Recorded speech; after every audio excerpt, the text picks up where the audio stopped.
Hello there, generals. So, I'm going to talk a little bit about what I've observed recently, which is, of course, that I really noticed, by the way, the propertarian implosion that's occurred. You know, it's really been spectacular, and attention has not, dwindled. That happened July 4th, and usually attention declines, but this is not the case right now.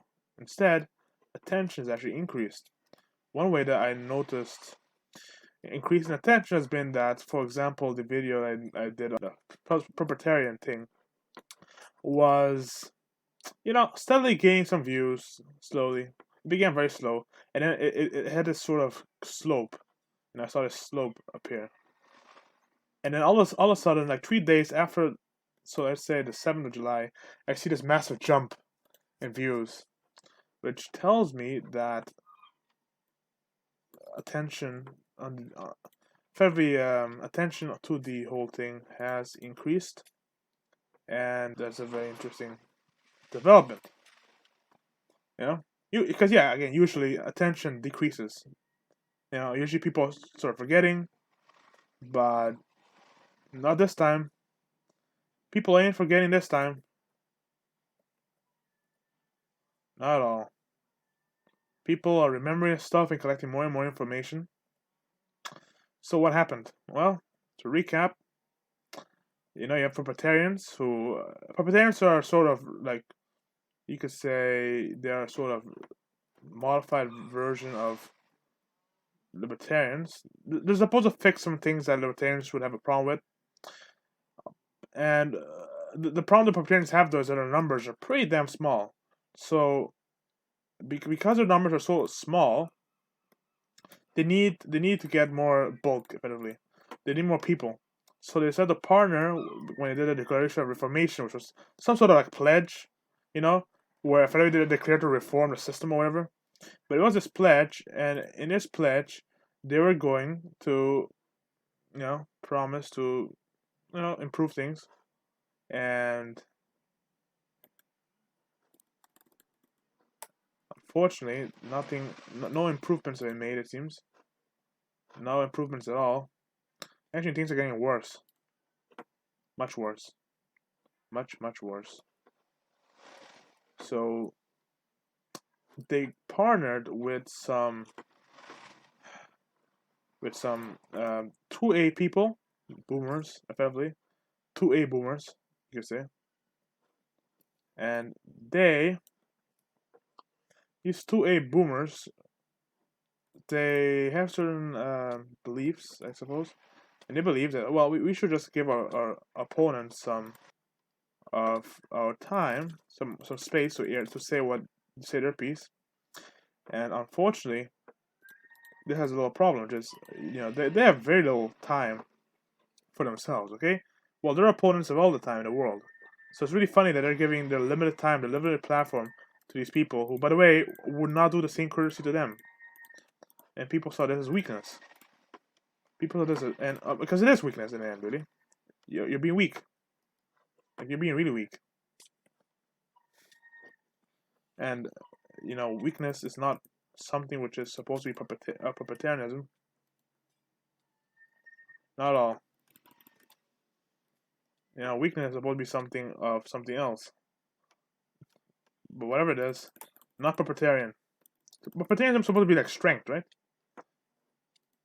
But it's not strength in any way, shape, or form. Ah, it's good. Thank God. Propertarian is not strength in any shape or form, it seems, because they can barely gather the strength for what we call a meeting. They don't have the strength to even get a meeting for themselves, and they certainly don't have the strength to get what should be very simply what should be very simply put, their own own microphone, because for some reason they didn't have their own microphone.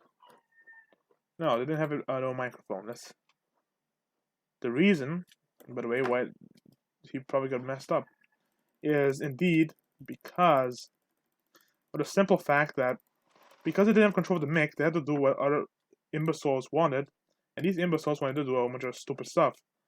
So they ended up giving a platform to these other guys. Again, because there's this erroneous belief they seem to have that, well, if we just giving it a platform, they're gonna side with us or something. I suppose the very same reason that these guys, the Propertarians, sided with these 2A people, and also some people see even Booga, those Booga feds, the Boogaloo guys. Supposedly these guys were also present, and what they really wanted was effectively some bulk, more people, and unfortunately for them, so it turns out, as it turns out, that's not ain't what they're getting. What they're getting is people who are just gonna try to jolly ride their movement, co-opt the movement, effectively, and are not going to, give them the same courtesy. Which is why you shouldn't you shouldn't give the makeover to people who are hostile to you. And a lot of people, by the way, were attacking Doolittle for what they see as a mistake. It's a very big strategic mistake. Yeah, it was a big strategic mistake, but in the end, by the time, here's the thing: by the time that they had done the whole, by the time they actually began the whole meetup, it was already too late, because already by that time the microphone was not even under control anymore. I mean, it was bound to happen, right? You partner with these weak people, these Weasley people. Guess what? They make you look bad, like really bad. And maybe if you had paid attention, but on the other hand, why would they pay attention? They are desperate for getting people together to make it seem as if they have a lot of support, or at least some support. They're very desperate for that. So, of course, the problem that they face now is that because they don't have the support that they think they should have. The end result is very simple. You end up in a situation where you're scrambling for allies, and as it turns out, there aren't really any allies. Nope. All you have is people trying to co-opt you and screw you over, effectively, and weaklings and all that sort of stuff. So yeah, I suppose Doolittle's a bit naive about how the world actually is right now. That's what you should call it, naive. He seriously thought that he could just partner up with these random like boomers, and that everything will just go fine. We wouldn't just get screwed over by these goddammits because they're, let's face it, weak. I actually thought that he could just get more people together. Oh well, they'll do it. All we need is more people. But of course, the real answer to the whole thing is that it's not enough to just have people. You need the right people. People who are actually on your side in the first place. You can't just have random people just, these people want to join, the idea of, these people want to join our little gathering, so therefore they must obviously be agreeing with us, with our values. No, they don't. No, they don't. They just want to hijack your stuff, essentially. But yeah, it's very naive. But things have gotten even worse, actually, because, as it turns out, instead of simply having a case of backlash, people say that's a bad idea. Now we got something. We got an escalation, effectively, and the escalation is that John Mark, which is one of the prime, you say, spokespersons for propertarianism, made a video coping about the whole thing, saying, it wasn't really our fault, blah blah blah. The typical stuff, right? Trying to be like, the problem is not propertarianism, the problem or the leaders. The problem is, it just, things just happened, Well, there's a bunch of people ganged up on us. Well, all this stuff, all this excuse. All these excuses they always bring up, which of course are just, as I say, excuses. They're just excuses. They don't really mean anything. They're just little things to get away from the actual main problem. Just leadership is not very good, and the strategic planning was really bad. But they want to get away from that, so obviously they're gonna push this crap about, not our fault. Come on, cut us some slack. It wasn't our fault. We did the best we could in this situation. But of course, anyone smart enough would realize, who have the strategic know to be like, well, you shouldn't put yourself in a situation in the first place. They shouldn't have put themselves in a situation where they could be easily cornered and screwed with. But they did. They did exactly that. So, well, what do you get? What do you get for that? Well, you get the situation that you're in right now. It's a sad fact, right? But what else can you do? What else can you do? Well, simple. Not go into this, but it's already too late, right? By the time that they began the whole thing, it was already over. It was already over. They didn't have control of the microphones. No matter what they did, they'll be messed. They'll be screwed. Because again, they did not have control of the microphone. So what could they do exactly? By that time, they're stuck.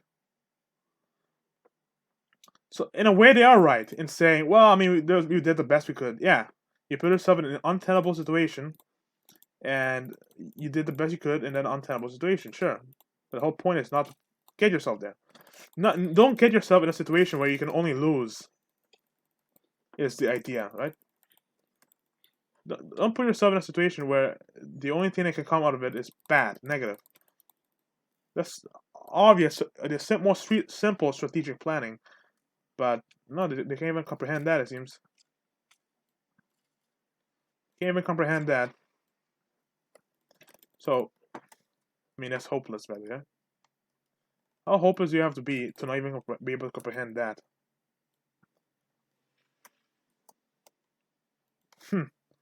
Yeah, there's no hope. There's no freaking hope for these guys. No matter what you do, these guys are always gonna be like this, utterly ridiculous. And so, what's the worst thing is this: that the bannings have been going on. Well, it turns out that this time you didn't even need bannings. You didn't even need freaking bannings. You literally had John Mark, after the whole copy and everything, delete all his social media. He just disappeared, just whoosh, gone, like the wind, which is just amazing. It's like, wow, seriously. So after the first serious defeat, you're already dropping the towel. Wow, interesting. But by the way, they're doomed. I mean, if Mark is gone for real, then they're doomed because this guy was probably just by far their best speaker. So if he's gone, they don't have anyone left. No, there's nobody else really to take up the slack because let's face it, Kurt himself is not really that great. He's not a really good speaker. I mean, you could say it's just not. Kurt is a really meh speaker, a public speaker. I mean, not really good at spreading the message. Not good at all. So that's why, again, no marquee, they're doomed. They're doomed. They're doomed. They're just doomed. That's all it is.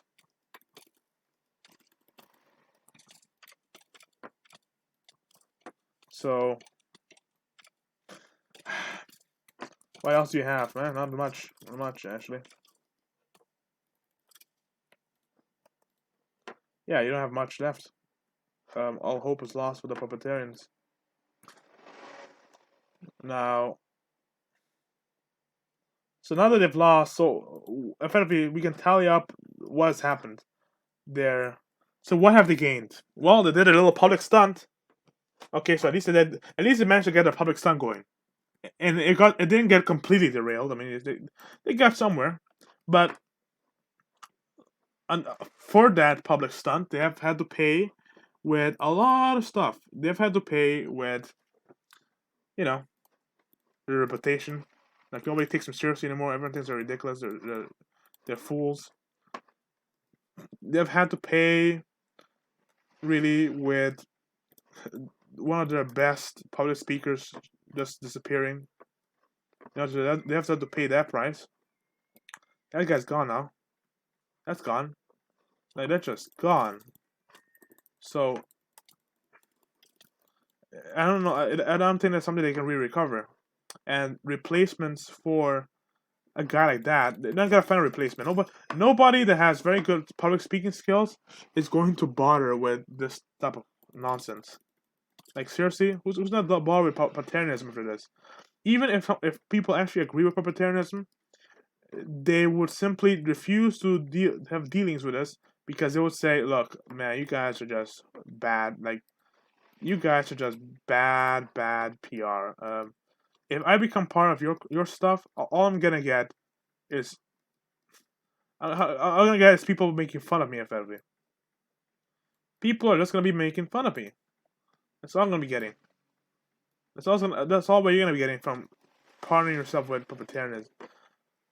So for that reason, they're like, nah, we're not nobody's gonna decide bother with them. It's a fiasco too great to ignore. Effectively, it's just it's too bad to ignore. Just something you just walk away from and say, well, I mean, that was just a one-off. No, this is just too great. Probably the turning point. And let's face it, I mean, these guys, they've been talking for years about this whole propertarian movement, about accomplishing things, about actually doing things. And what have they gotten? What have they actually achieved? Like, this was supposed to be a sort of turning point or something, or a testament to their achievements. But instead, you know, this disaster. Now, if they can't even pull up this, like, what's the point? Now, and it also shows another thing, which is that if the Propertarians could even get their own microphone, in the end, all that's gonna happen is that the Propertarians are just gonna get bullied around by the let's say the 2A people and the boomers and such. Those people are gonna bully them around. They can even again they already bully them around here, right? Because they kind of bullied them into giving over the mic to these other guys. So yeah, and sad thing, but that's just how it is. Nothing you can do about it. Nothing you can really do about it. I predicted the movement just gonna like whatever it had is gonna just collapse into itself. It's just gonna crumble into itself and become even more irrelevant than it already is. It was already pretty irrelevant, and now it's just much worse. Much worse actually. So yeah, it's over. For the Propertarians, it's over. There's nothing's gonna again. I repeat, nothing's gonna repair this. Nothing is going to make up for this. No amount of propaganda drive is gonna be able to seal this off. Not at least not for the foreseeable future. Not at all. So yeah, I advise you not to get involved with this nonsense. Like really, no, don't get involved. Absolutely not. Because if you get involved with this crap and you end up looking bad because the movement is stupid, too bad. That's on you. Right? You've been warned. You've been warned. This is like a warning. This is a warning to anyone want to side with proprietarians. You're not side with these people. You guys incompetent people. This is what you're gonna get into yourself into. And also like the very idea of signing your name on some freaking document. It's like are you retarded? What's wrong with you? You don't realize there's people who are gonna come after you. They don't like you, right? The cancel culture stuff. I'm gonna probably talk about cancel culture later, but in another video. But there's this cancel culture thing out there, right? And they don't agree with you. A lot of these people that have power don't agree with you. Do you think it's a good idea to just put your name out there and be like, yeah, I agree with this shit? Well, obviously you're getting yourself into deep shit. Obviously, right? Obviously, someone's gonna look at the list of people on that declaration. I guarantee you, it's gonna be leaked somehow or another, and you're gonna end up all those people on the list getting screwed over. Guarantee you that. So, yeah, that's what you get for being part of propertarianism. Now your freaking livelihood is at risk because you put your name on this freaking document. Holy moly! To accomplish what exactly? They accomplished what? You know, they wanted to LARP as a Declaration of Independence stuff, but guess what? You know who signed the Declaration of Independence? Very powerful and wealthy men were the ones who did it. These guys are not powerful, nor are they wealthy in any way, shape, or form. You know, so there's a massive difference between signing the Declaration of Independence and this. So next time, I guess that's what we can call it. Like, they just LARPed. They tried to LARP as the the founding fathers. Well, look at us. We are we want the we're signing the Declaration of Independence 2.0, 2.0. Yeah, that's what we're doing. I think that's what they were going for, and yeah, good luck with that. Now the last thing actually is, there is the mark of weakness. The mark of weakness is something that we find on the internet a lot, but I'm pretty sure you find it in real life as well. But internet is very you could say obvious. The mark of weakness is very simple. Some person, organization, or movement get into some controversy, and then they're seen as in a weak point because they're like in a defensive mode, and then they're doing damage control as such, and then everyone attacks them. Everyone simultaneously attacks them, and I didn't really understand that. I was like, why is everyone attacking this? But now that I'm like in this position, I'm like, oh, I get it now. I get it now. Of course, someone's doing something stupid. Guess what? Everyone's interested in stupid things. So, of course, everyone's gonna pounce on you. You're a shiny bait. You're just too shiny to ignore. It's not that people are gonna be coordinating to like strike you at once, even though it may look at that like that outside. It just you're so it's just irresistible. Something to talk about. Who the hell would miss on that? Who the hell would say no to that? Especially if you're hungry for content to harp about. Yeah, you're gonna be harping on that. You're gonna be harping that instantly. So yeah, that's why every single damn is. I mean, not only their opponents, but even other people were like, yeah, whatever. But didn't really give a damn about them, are not pouncing on them. Heck, I'm pretty sure even people who agree with them, the ideas might also be like, you know what? Yeah, you guys are fools. To be honest, I mean, if you believe in propertarian ideas, you should be infuriated by this. Like, this should infuriate you, because this makes the freaking propertarianism look really bad, really, really, really bad. All right. So you should be really infuriated by this. It's like, how the hell can you mess up so badly? Seriously? Seriously? Because again, it makes you look bad too. Not just them. Well, actually, they are the least. I don't know, least harm, but yeah, I mean, they're not so heavily blasted as the other ones are. So, yeah, you might have to give up the ideology or whatever. You might have to. You might just have to. Because it's untenable at this point. It's a joke, right? It's utter joke. It's an utter joke that nobody really finds funny, to be honest. Just sad. You can't even. I don't know if it's sad though, because you can't even say, "Oh well, they had potential." They had potential. This poor guy, they just messed up. Nobody really thought they had potential. It was like, you guys don't really show to have any potential at all. So you guys messed up. Whatever. That's kind of what we expected. I think that's the prevailing mood. That's what we expected from you guys. Because you guys are kind of like a joke. You guys are a running joke kind of already. So you guys do this. Yeah, we expect this. We didn't expect anything better from you. Our expectations are pretty damn low.